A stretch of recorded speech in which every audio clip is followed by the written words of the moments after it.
Hi everyone, you're watching the virtual Amicus and I am Jay Lodha. So today's topic for discussion would be on basic concepts, basic fundamentals of service law. Now, service law is not a codified law, and there's no precise definition of service law. You can call it broadly as a body of laws that regulate and control administration. It could be referred to as that branch of law that deals with composition of powers, duties, responsibilities of various governments, bodies involved in public administration, and also those who that of in service. Now, it finds its roots in the Constitution of India, and quite specifically, in particularly Article 309 of the Constitution of India, that talks about recruitment and conditions of service of persons serving the union or the state. And Article 310 of the Constitution talks about the tenure of office of persons serving the union or state. Now, the Honorable Supreme Court has, in catena of judgments, held that state in its legitimate role as a public employer is empowered by virtue of proviso of 309 article of the Constitution of India to frame certain appropriate rules. These rules can prescribe conditions of service for various posts, classes of post services under the state. Now, there is a considerable divergence of opinion when you talk about definition and concept of service law. Rule of service law implies three: supremacy of law, natural justice, fairness in justice in law, or it could be judicial review when administrative and legal legislative authorities are subject to review and administrative discretion. Now, coming to purpose of service law, checking it could be checking off the abuse of administrative power. Number two, to ensure that citizens are able to determine their disputes impartially by officials in order to protect them from unauthorized violation of these rights and interests, or to make them to make those who exercise public power accountable to the people. Now, joining us today to elaborate further is someone whose name is synonymous with service law before Honorable Rajasthan High Court and other high courts. Today we are joined because we have the honor of having with us on board Mr. Vigyan Shah. And just to give you all a brief introduction about our amicus for today's session, Mr. Vigyan Shah practices before Honorable Rajasthan High Court, and he deals primarily and specializes with primarily constitutional and service law matters. Apart from having frequent appearances before Honorable Supreme Court of India as well as several high courts throughout the country, he also frequently appears before several tribunals such as Central Administrative Tribunal, Rajasthan Civil Services Administrative Tribunal, etc. He pursued his law from the Law College University of Rajasthan and got enrolled with Bar Council of Rajasthan in the year 2004. And in a very limited span of time has made a huge name for himself and has innumerable multiple reported cases against his name. Some of his landmark judgments are that include Soni Kumari versus State of Jharkhand that he had argued before the Honorable Jharkhand High Court at Ranchi, Manini Kaushik, Tekam Chand, Garima Sharma, Kuldeep Jaiman, and Rakhi, to mention a few out of the plethora of judgments. And he's also an impaneled advocate for the Honorable Rajasthan High Court. So thank you so much, Mr. Vigyan Shah, for taking out time on a busy working day. And the stage is set, the floor and all is yours. So we've prepared a Q&A session. Anything that you wish to say towards the introduction before we begin our session? Thank you, Jay, for giving me this opportunity. As far as service law is concerned, we all know that basically it's a public service law to which huge number of persons are concerned.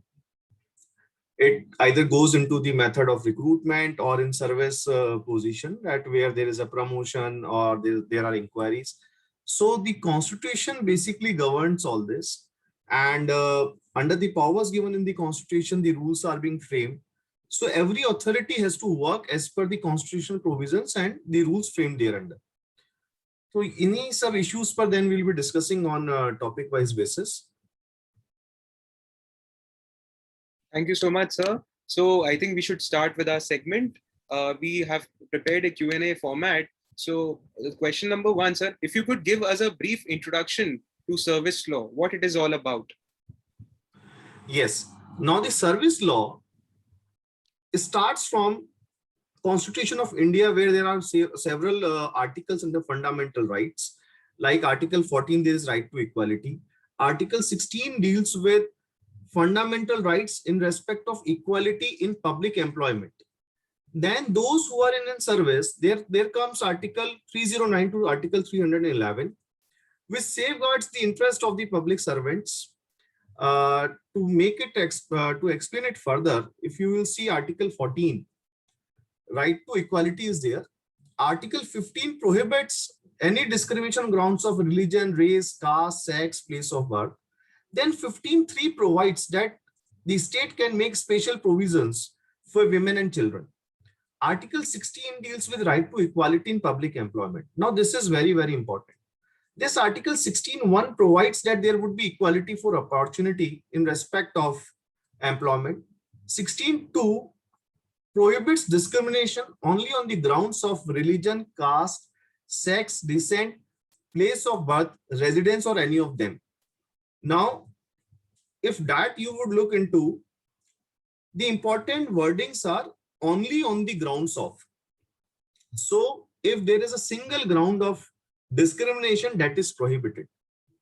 If it is coupled by two grounds, for example, there is residence coupled with any other ground like religion or caste, then there are judgments of the Honorable Supreme Court to the extent that 16.2 comes into picture when there is only a single ground of discrimination. Then you will look to Article 16.3. Now, 16.3 is basically an important article because nowadays we have seen like state for the state persons, like we say that Jharkhand के अंदर सिर्फ झारखंड वालों को नौकरी मिलेगी. We see this speeches by the politicians for Maharashtra only for Marathas. So to make the services an option of giving employment in the nation as a whole, the power was given to honorable to the parliament, basically, that parliament can prescribe residence as a condition of employment, and the state will have no power to prescribe residence as a condition for employment. Further, you will see Article 16.4 to 16.6. There you will find that reservation principles are there. Reservation, the state and the union have been granted power to provide for reservation. Now, Article 16.1 at one hand says right of equality. On other hand, there is a reservation being provided. So reservation is not an exception. This reservation is basically a facets to achieve the goal of Article 16.1, where the equality is being provided by virtue of reservation being granted to the downtrodden citizens of our society, those who are socially, educationally backward. So it is a way to achieve the goal of Article 16.1. And then comes Article 21. This is right to livelihood. Now it's very important that every citizen's person's right to livelihood should be saved. And it also apply for the employees also, that you cannot snatch away their livelihood in arbitrary or abstract manner. So Article 21 also have a very important role. So these are the provisions of fundamental rights and the fundamental rights which can be invoked by a citizen in respect to employment or after being in service. Now, when we further go into the constitutional provisions, we will find there is a separate chapter, part 15, which deals with the services under the union and the state. Now, therein you will find that Article 309 provides that the parliament or the state legislature would make act for the purposes of regulating the conditions of service to regulate recruitment. However, in general parallels, now the acts have not been framed by the legislatures. So there is a proviso under Article 309 which gives power to the president for the union services and governor for the state services, that they can frame rules, and these rules would prescribe the provisions for the recruitment and conditions of service. Now the state, the employer, that is the employer, and the employee, all are bound by the rules framed under proviso to Article 309. And these rules will be in existence till any act is made by the legislature. So Article 309 is the article which actually provides for framing of the act or for the rules so as to govern the conditions of the recruitment or conditions of service. Then comes Article 311. Now this Article 311 is basically for the purpose of employees. We can have two categories of citizens, one who are unemployed. So they actually are in process of getting an employment, public employment, and those who are in employment, public employment. Now, once they are into public employment, you should not snatch away their employment or livelihood in arbitrary or abstract manner. So in that circumstances, Article 311 comes to their safeguard, and Article 311 provides that a person who is being appointed should not be terminated by an authority subordinate to his appointing authority. Article 311 also prescribed that an opportunity of hearing has to be given before any person is dismissed, removed, or his rank is reduced. So Article 311 is basically the nature of principle of natural justice which has to be followed, and a person's rights of livelihood are safeguarded and are not taken away without following the due process of law. So these are major articles which deals with the citizens, and then comes the article in regard to functionary of the state, like public service commissions. Now, public service commissions constitution is being provided under Article 315 that there would be the commission which would be conducting the recruitment process. This commission may be further consulted by the state government in respect to the conditions of service, and this consultation have been interpreted by Honorable Supreme Court in Catena of Judgments that this consultation would mean effective consensus being taken on common issues. Thereafter, you will find functions of the commission being provided under Article 320. So the functions, there are elaborated functions of the commission. So this is the mechanism which is under the Constitution of India, which deals with pre-employment and post-employment provisions. Jay. Thank you so much there, sir. Now, proceeding further, sir, if you could slightly elaborate on the types of services that are enshrined in service law. Yeah. Now, for type of services, you will find that there are four, we can bifurcate the services into four categories. If you go from the lower level, you will find class 4 post. They will include posts like peon, book lifter, waterman. Then there is another cadre of ministerial services like clerks, LDCs, UDCs, office assistants, stenographers. Then comes subordinate services. In education department, you'll find teachers, librarians, and agriculture department, agriculture supervisors, PhD junior engineers.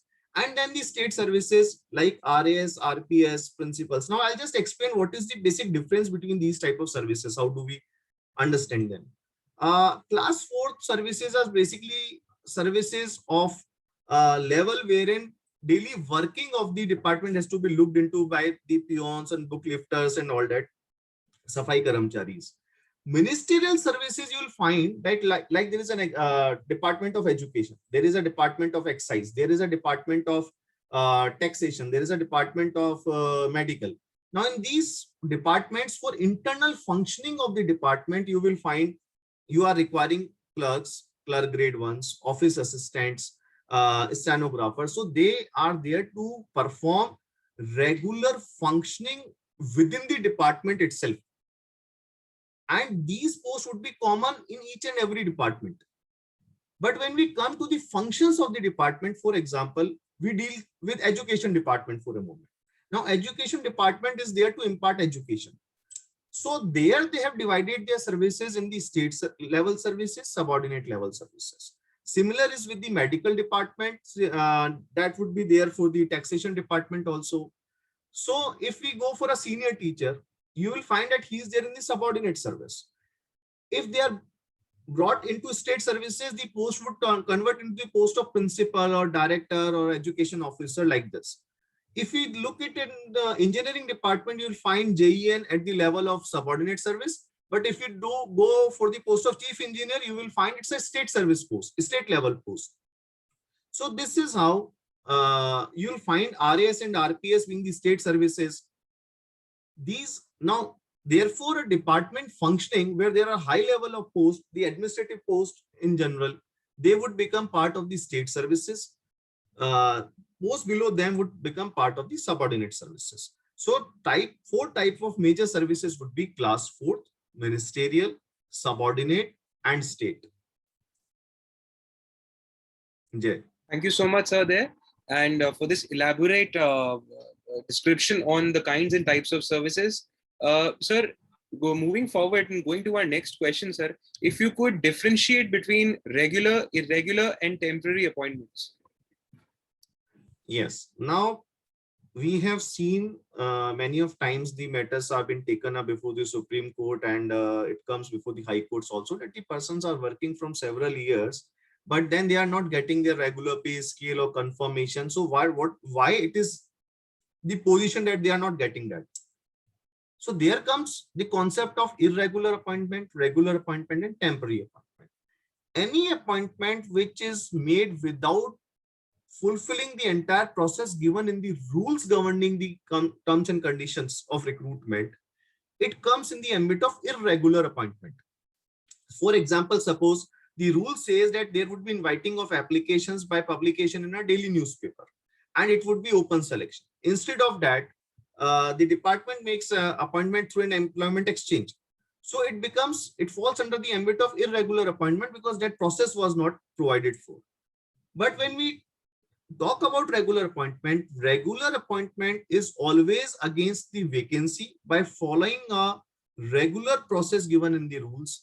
And after that, when appointment is given, it becomes regular appointment, and it creates a lien. There's a concept of lien. It creates lien on a post.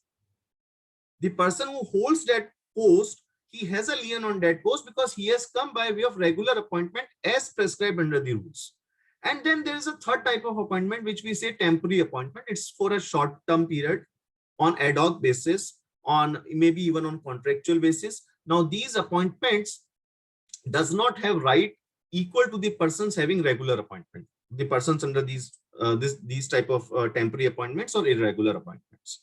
So these are three types of appointment: irregular, regular, and temporary appointment. Temporary appointment can be made under the rules, but for a on urgent basis and for limited period. Sir, talking about different modes of appointment, now we keep hearing about direct recruitment and promotion with the concept of probation. If you could slightly elaborate on what exactly do we mean by modes of appointment in service law? See, there are posts, appointments are always made on posts, and then the rules provide that what would be the mode of appointment on these posts. Mode can be two ways: direct recruitment, where you invite applications from the persons who are not in service of the particular post department at that time, and then they come by way of direct recruitment, that is entering into the service of the department. Before that, there is a direct recruitment. Once you enter into the service of department, and if you want to go on a higher post, then comes the concept of promotion. So there are two modes. One is direct recruitment. In direct recruitment, the process would be that you would be issuing an advertisement, you would be inviting an application, then you would be conducting the selection process, which may include written examination and physical efficiency test or interview if it is so provided. And then preparation of final merit will take place. And if you are there in merit and you fulfill all other eligibility criteria like qualification, or you are not disqualified for any particular reason, you would be given appointment by the state government. So entering into the service, the first step would be direct recruitment on a post. Once you enter into service, there would be promotion on higher post with the experience, with the time and the qualification prescribed for.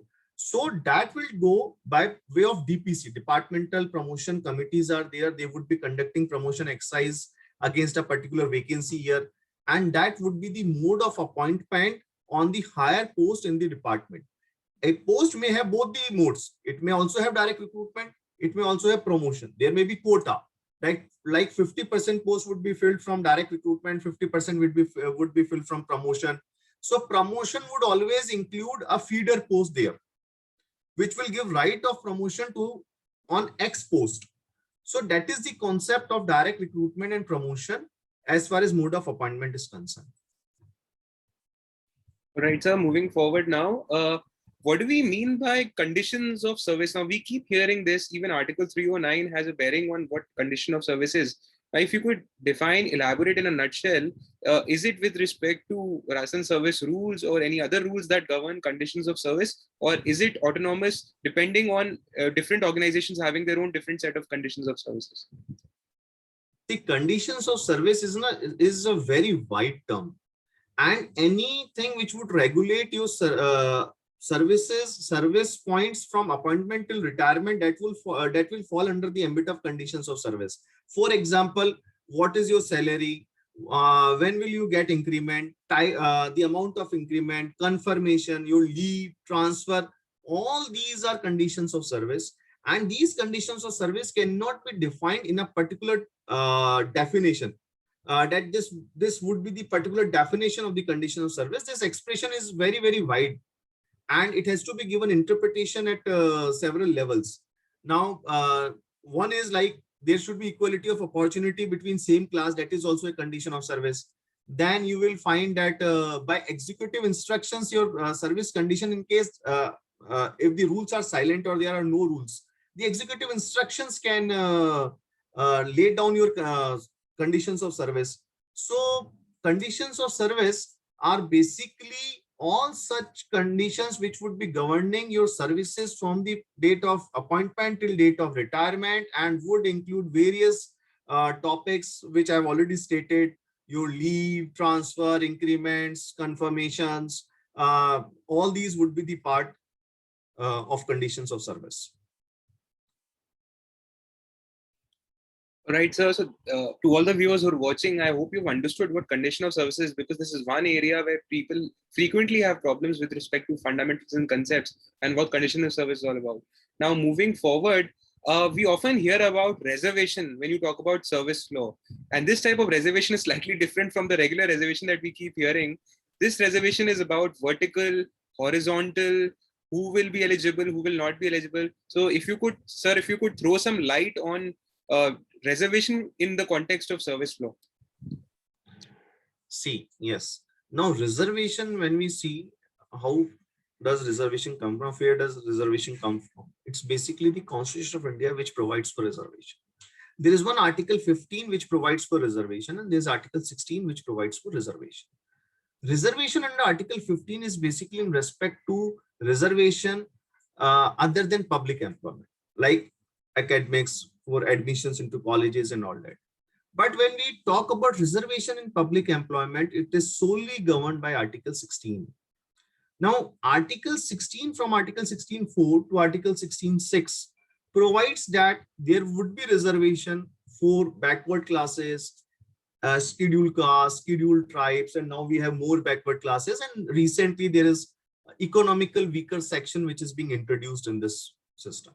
So when we talk about caste or society-based reservation, when we talk about OBCs, SC, STs, now this is vertical reservation. The other type of reservation which comes from Article 16 also is in respect to reservation for women, for widow, for divorcee, and then by certain statutory rules, there is a reservation for ex-servicemen. Then there's a Disability Act which provides for reservation for disabled, or there is a reservation for outstanding sports person. All these reservations are part of horizontal reservation. Now, what is the difference between horizontal reservation and vertical reservation? Vertical reservation is always class-wise reservation, SC, ST, OBC, and EWS. For example, I'll just explain that reservation being on total cadre strength. Suppose there are 100 posts. Now, when we will bifurcate reservation in these 100 posts, you will find the category of reservation are so many.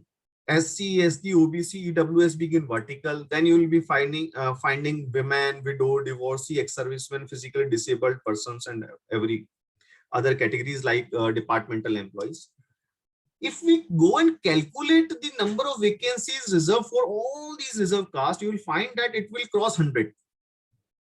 But then number of vacancies are 100 only. So to understand this is vertical reservation being the class-wise reservation, SC, ST, OBC, EWS, and thereafter open category. When you will club these vacancies, it will become total 100. And when you go on adjusting the persons in these categories, like women, widow, divorcee, ex-servicemen, physically disabled, then that would be horizontal reservation. So a person selected on the basis of horizontal reservation get adjusted, accommodated in his vertical reservation category. For example, suppose there is an ex-serviceman belonging to OBC category. So if he gets selected under the quota of ex-servicemen, he would be adjusted in OBC category. So the vacancy remains same for OBC. However, an ex-serviceman occupy a seat in OBC on account of the reservation granted to ex-servicemen. Now, horizontal reservation is also, if you will see, are bifurcated in two: overall horizontal reservation and compartmentalized horizontal reservation. For example, we see that women get reservation category wise. So when we say that a reservation is category wise, like 30% reservation for women, 20% for women general, 8% for widow, 2% for divorcee in state of Rajasthan. Then this is a compartmentalized reservation that every category, the percentage of vacancies have been fixed. But when we talk about a reservation on total number of seats, like 12.5% reservation for ex-servicemen in state of Rajasthan. So it is on total 100 seats that you will find 12.5% reserved for them. So it's not a category wise reservation. Now this is the concept which we say it's a overall horizontal reservation. It is not confined to a particular category. So broadly, if we again look at it, reservation is always based on a total cadre strength. Then it can be bifurcated into two parts: vertical reservation belonging to particular classes, SC, ST, OBC, EWS. Horizontal reservation with further bifurcation overall if it is on total number of vacancies, and compartmentalized if it is category wise, like women reservation, widows, divorcees. So this is how the reservation works in service law. This is the types of reservation which are being provided. All right, sir. Thank you so much there. Now, we're coming to our next question. What do we mean by equal pay for equal work? So what is the word equal, sir? If you could elaborate. Just before I answer this equal pay for equal work, there are four important judgments which I would like to share on the concept of reservation. Please proceed, sir. Please. First of all, the very renowned judgment is of Indra Sane, which provides that the reservation in no case, vertical reservation in no case would exceed beyond 50%. Now this Indra Sane's judgment, recently there was a matter of Maratha reservation wherein it was a plea that this matter should be referred to further examination before above the bench of 9 judges, and that issue taken up was rejected by 5 years bench in the recent judgment of Jayashree Lakshman Rao Patil, saying that 50% is a rule now. You cannot violate 50% reservation. Then another judgment which has recently come is Saurav Yadav's judgment, wherein dealing with the women reservation, the important aspect decided by the Honorable Supreme Court is that even there being the horizontal reservation, the reserve category female candidates would have a right to be selected against the vacancies of general category female. So even in horizontal reservation, the concept of migration would apply. And this is the recent judgment of Saurav Yadav. And there is one more most important concept is in regard to migration. That what is the concept of migration? Migration is there is an open category vacancy. Open category is open for all. So every meritorious person, irrespective of his category or class, would have a right of selection against those open category vacancies. But that right for reserve category candidates is restricted with a rider that if you have taken a relaxation related to your category, like age relaxation or relaxation in minimum qualifying marks or relaxation in your academic marks. So if you have taken a relaxation other than fees, then you would not be migrating in the open category, and this migration would only take place at the final stage of selection.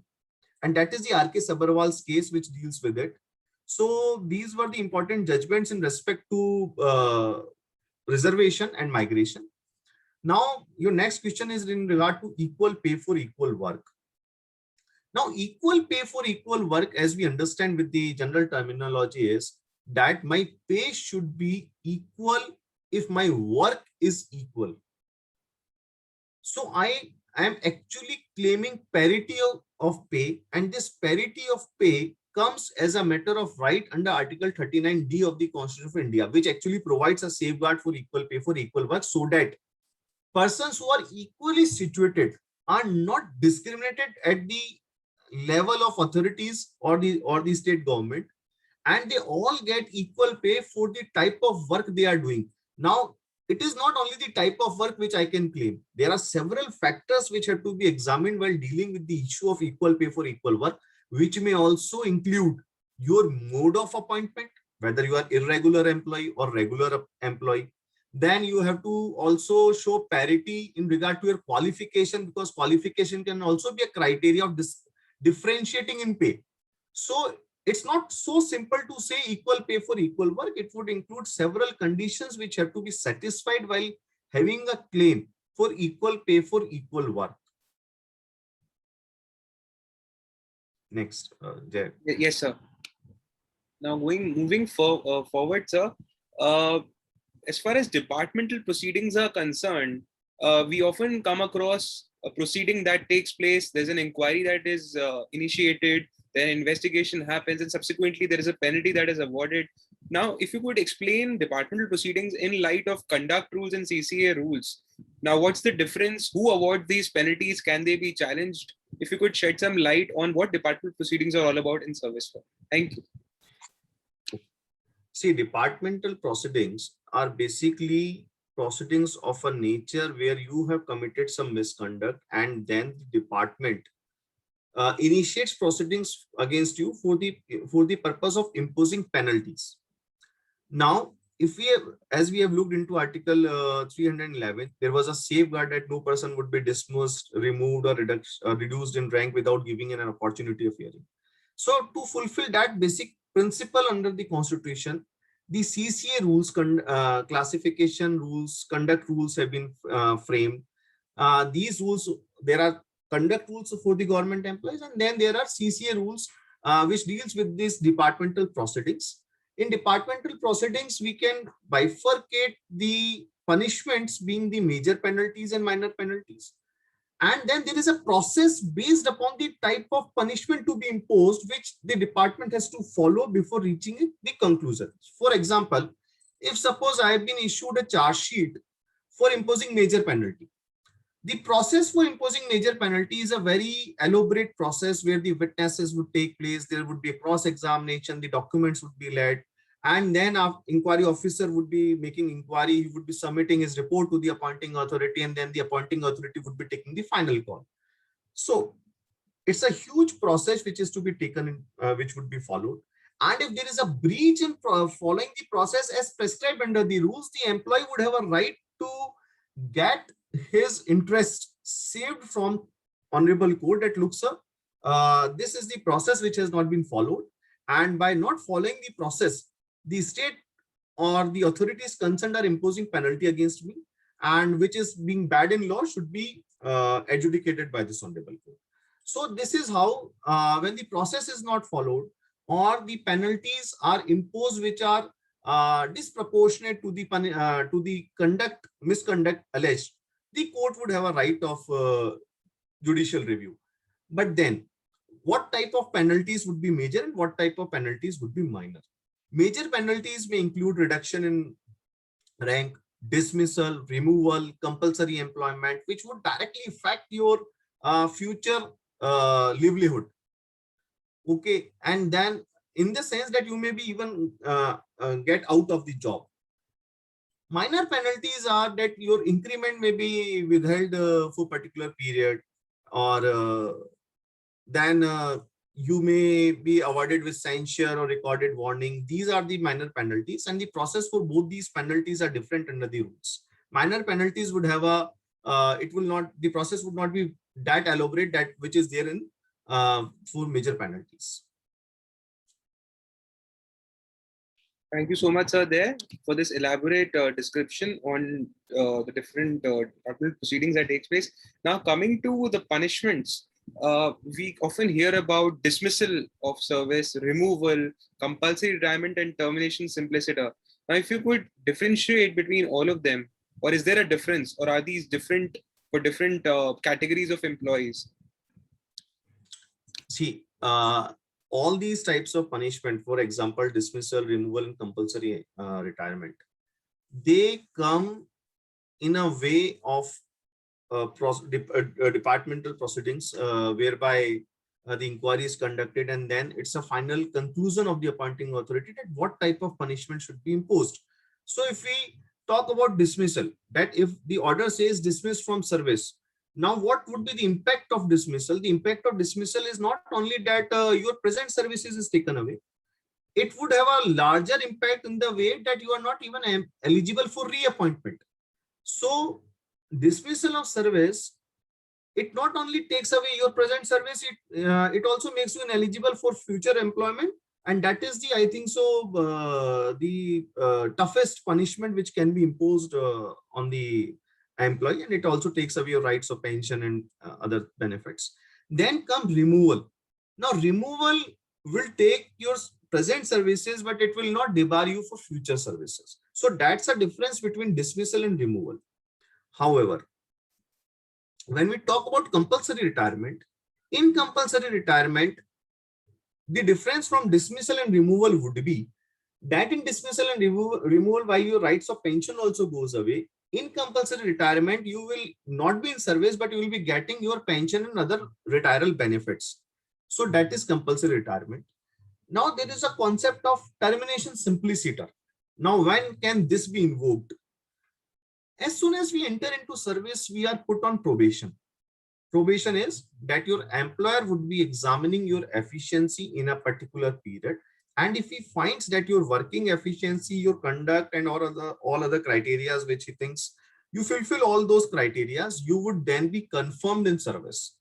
So during being in probation, if he thinks that your services are not satisfactory at all, and even despite giving an opportunity of improvement, you are not improving, your services may be simply terminated, saying that you are not required in service.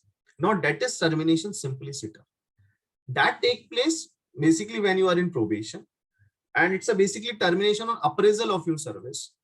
However, when there is a termination even in probation based upon a misconduct, then termination simpliciter cannot be invoked by the concerned employer, and he has to go for regular inquiry, and then only the decision can be taken. So that is a difference between dismissal. Your retirement benefits also goes, as well as you become debarred for your future employments. Removal, your retirement benefits goes, but you will not be debarred for future employment. Compulsory retirement, your present service goes, but you will get your retirement benefits. Termination simpliciter is termination based upon appraisal of your service and has nothing to do with misconduct. Moving ahead, sir. Now we often hear about retirement benefits being withheld, pension being withheld, and there are Katina judgments to that effect that a person's salary or his pension is his fundamental right and it cannot be taken away without an authority of law. Now, why does state have to withheld such pension or retirement benefits that the employee deserves? Does it have the power to do so, or is it exceeding its power every time it withholds these benefits? For the purpose of withholding the pension, actually, until and unless before retirement there is some inquiry of in relation to major punishment is pending, you cannot withhold your employees' pensionary rights and benefits. And that is why even in various service rules there is a provision of interest on delayed payment of pension. Why this provision is being provided for? Because pension is your right. And actually what happens, because of the lethargic attitudes of the authorities working, there are two departments which get involved in respect of pension. One is pension department, which would be governing your pension and releasing your pension. Another is your parent department. Now, because of the lack in functioning and coordination, there is for many times a delay in releasing the pension. Sometimes it is on account of contemplated departmental proceedings that the pension benefits are not released, or there is some criminal proceeding pending against the employee that his pension is withheld.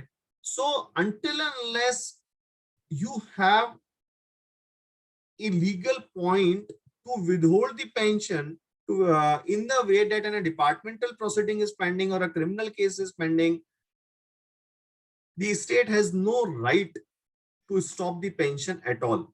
It being the fundamental rights, it's a rights coming, it's a right related to property basically, which has been held by Honorable Supreme Court. Delay in releasing the pension have been held to be backed by Honorable Supreme Court in various judgments, and recently also it was held that it's being the fundamental right of property. You have to release the pension, and if you are making any delay, then you have to pay interest also on it, because it's neither a charity nor a bounty or nor it's a gratuitous payment. There's a process how the pension is derived at. There is a contribution of the employee also in his pension fund. So you can't withhold until unless there is a justified reason, and a reason which comes out from the rules.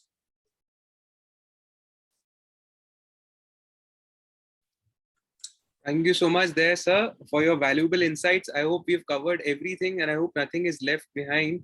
So congratulations on a brilliant presentation on the basic concepts of service law. And I bet there can never be or not be a better presentation of service law. What you find on the internet is information, but what you find on the virtual amicus on this virtual platform is quality content. So thank you so much there, sir. It wouldn't have been possible without your valuable insights and contributions. And to all the viewers who are watching, stay tuned. Next episode is on its way. Our email is mentioned on the channel. So for any queries, I'm sure you don't have any queries now after this presentation, because this must have answered all your queries and cleared all your doubts. But if you still have it, please reach out to us. We'll be more than happy to forward the same to our amicus for today's session, Mr. Vigyan Shah, or you can even write to him directly. So stay home, stay safe. Please take care of yourselves and your loved ones. Thank you so much, Mr. Vigyan Shah, once again for taking out time. Thank you. Thanks a lot, Jeff, for giving this opportunity. Thank you so much, sir. It's a pleasure. And it's goodbye for now. Thank you.